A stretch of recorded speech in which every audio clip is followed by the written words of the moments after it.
시간이 잘 넘어가고 있나요? 저도 괜찮습니까? 이제 가을로 이제 왔네요. 자, 가을에 보면은 이 올해 8월 9일 날 내렸던 서울에 폭우 내렸던 비입니다. 저쪽에 보니까 저 발해만 위에 고기압이 하나 있죠. 고기압 주변으로는 바람이 시계 방향으로 붑니다. 그러니까 저 북쪽에서 남쪽으로 바람이 내려와야 되잖아요. 그리고 저 압록강 넘어서 저쪽에 가면 저기압이 하나 있죠. 바다 쪽에. 그럼 저기압은 반시계 방향으로 바람이 불어야 됩니다. 그래서 저 고기압과 저기압 사이에서 그 북쪽에부터 찬 공기가를 갖다가 끌어당겼던 겁니다. 저 고기압과 저기압이. 그러니까 북쪽에 찬 공기가 막 내려오는 거죠. 그러니까 이게 천문학적으로 보면 6월 하지가 되면 태양이 북위 23.5도 상공에 오잖아요. 그리고 다시 밑으로 이렇게 쭉 내려가죠. 그래서 이제 6월 하지가 지나고 나면은 고위도 쪽에는 태양빛이 적게 들어오니까 막 냉각이 되는 겁니다. 그래서 우리는 덥지만 저 우리보다 훨씬 위에는 이미 지표가 냉각이 되기 시작하고 거기는 찬 공기가 만들어집니다. 그래서 이제 8월달 되고 되면 북쪽의 찬 공기가 서서히 만들어져서 내려오기 시작을 합니다. 근데 이제 저 고기압, 저기압만 없었더라면 그래도 이게 상공이 그렇게 안 내려왔을 텐데 저 고기압, 저기압이 북쪽에 있는 찬 공기를 강제로 막 끌어당겼던 거죠. 그래서 저 공기가 확 내려왔습니다.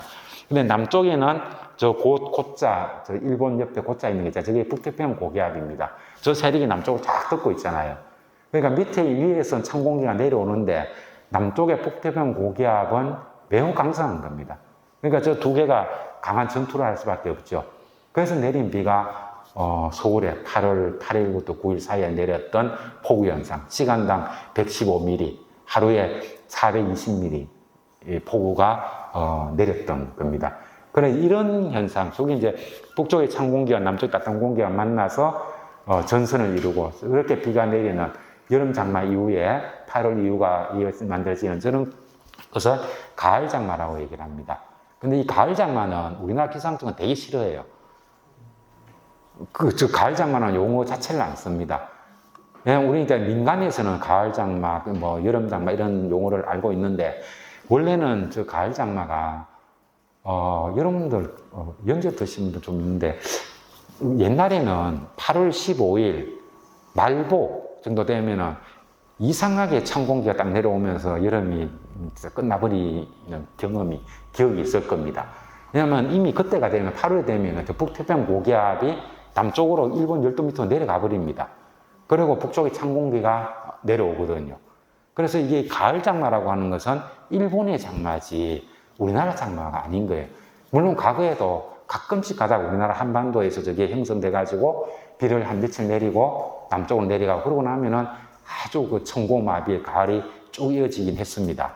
근데 대부분은 저 가을 장마라고 하는 것은 일본에 생기는 것이지 우리나라 생기는 게 아니다. 그리고 태풍은 어디로 옵니까? 태풍은 북태평양 고기압의 가장자리를 따라서 이동한다. 이렇게 고등학교 책에도 나오거든요.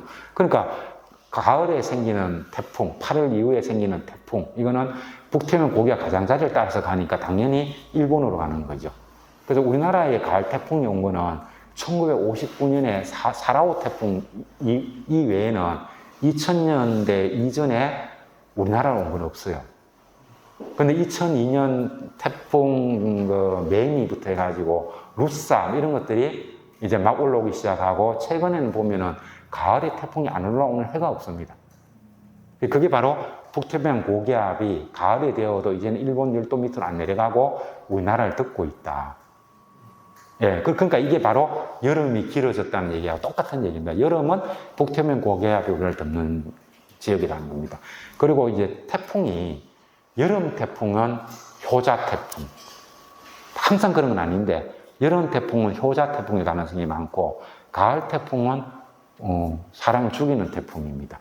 그러니까 슈퍼 태풍 이런 것들 전부 가을 태풍이고 여름 태풍은 여름처럼 우리는 굉장히 더운데 열대 해역은 아직 그렇게 고온이 아닙니다. 그래서 태풍이 강한 게 안 만들어져요.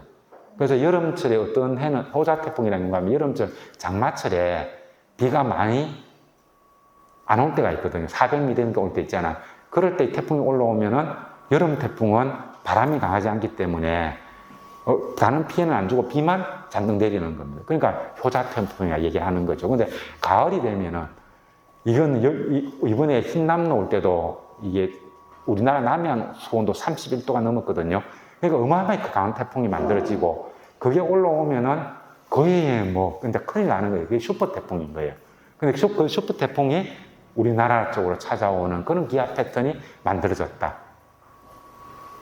그런 얘기로 이해하시면 되겠습니다. 그래서 우리가 그 흰남노가 끝나고 나서 이 남마돌이라는 태풍이 왔었는데 이 남마돌은 앞에 왔던 흰남노보다 더 강한 태풍이었죠. 그래서 이 남마돌의 예보 경로를 보면 처음에 14일 날에는 경로가 우리나라 서해안이라고 예보가 났었습니다.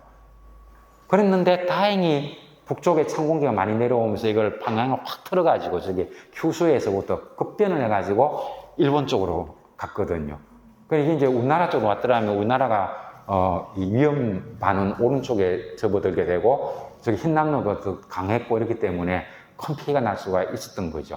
그래서 이런 그 위험천만한 상황이 있었고 그 다음에 또 하나는 2019년 이게 9월 17일 날 왔던 태풍인데 이것도 올라올 때 작은 글자를 읽어보면은 미국 기상청에서 예보하기를 이 하기비스가 우리나라 한반도로 올라간다고 예보했다는 게 기사 제목입니다. 근데 안 왔죠, 그죠? 근데 이게 이제 일본에 가가지고 일본 나리타 공항 옆에 찌바 이런 데 하루에 1300mm 비를 내렸습니다. 그리고 후쿠시마에서부터 일본 열도 밑에까지 전 구름으로 다 덮고 뭐 비가 적게 와도 500~600mm 이상, 하코네 이런 데는 뭐 산지 같은 비가 훨씬 많이 오고 그 다음에 후쿠시마에 그 쌓아놓았던 방사능 오염 물질 이거를 갖다가 전부 저기 태평양으로 쓸어가고 했던 그 태풍인데 이것도 조금만 빨리 왔으면 그냥 한반도로 왔는데 요 직전에 찬 공기가 내려오면서 이걸 일본 쪽으로 틀어줬습니다. 그런가 하면은 작년에 태풍 참투 이게 또 올라오는데 우리나라 쪽으로 오고 싶은 거죠. 그런데 위에서 찬 공기가 누진이니까 못 와가지고 4월을 저 상하이 앞에서 우리나라 오고 싶어가지고 버텼거든요. 그래서 제주 시내에 비가 600mm가 넘었고 한라산에는 1000mm가 넘었습니다. 그러다가 역시 또 일본으로 갔습니다. 최근에 보면은 이게 태풍이 정말 한 일주일만 빨리 저런 태풍이 우리나라 오기 시작하면 그 경로가 일본이 아니고 우리나라가 됩니다. 그리고 가을 태풍의 경로는 어딘가 하면은 동해 쪽입니다. 여름 태풍은 그 서해로 올라오고 가을 태풍은 동해안으로 가거든요. 우리나라 우리 월성 1호기 원전 이거 야단난 겁니다. 원래도 그 흰남노가 그 원래 예보대로 그걸 유지하면서 갔더라면 수위가 10m 훨씬 넘었을 거고 흰남노가 왔을 때 새벽 1시 반인가 찍은 사진을 보면은 이게 파도가 30m였습니다. 월성은 그 수위가 그 해상으로부터 10m 정도밖에 안 돼요. 그래서 엎어치면은 바로 그게 뭡니까? 후쿠시마 원전 사고예요. 근데 또 우리 사람들 어떻게 그렇게 아무런 위험을 안 느끼는지 그러니 뭐 기후변화 이게 뭐 머리에 들어오겠습니까? 암만 얘기해봤자 우리 독경이에요, 이게. 그리고 이건 하기비스 같은 거라든 이런 예보가 와도 우리나라 언론에서는 이렇게 받아들여야 되거든요. 이게 비록 일본으로 갔지만 이제 슈퍼 태풍은 남의 나라 문제가 아니고 이제 우리의 문제가 되다. 이렇게 언론에서 접근해야 되는데 모두는 하는 얘기가 다행히 일본으로 갔다 끝. 이건 정말 비정상이거든요. 만약에 언론에서 이거를 원래대로 미국 기상청에서 하기비스를 우리나라 쪽으로 예보를 냈다. 비록 안 갔지만 왜 안 갔을까를 얘기를 해주고 이게 이런 행운이 우리에게 계속 다가올까요? 이렇게 얘기를 했더라면 우리나라 사람들이 이렇게 기후위기 문제에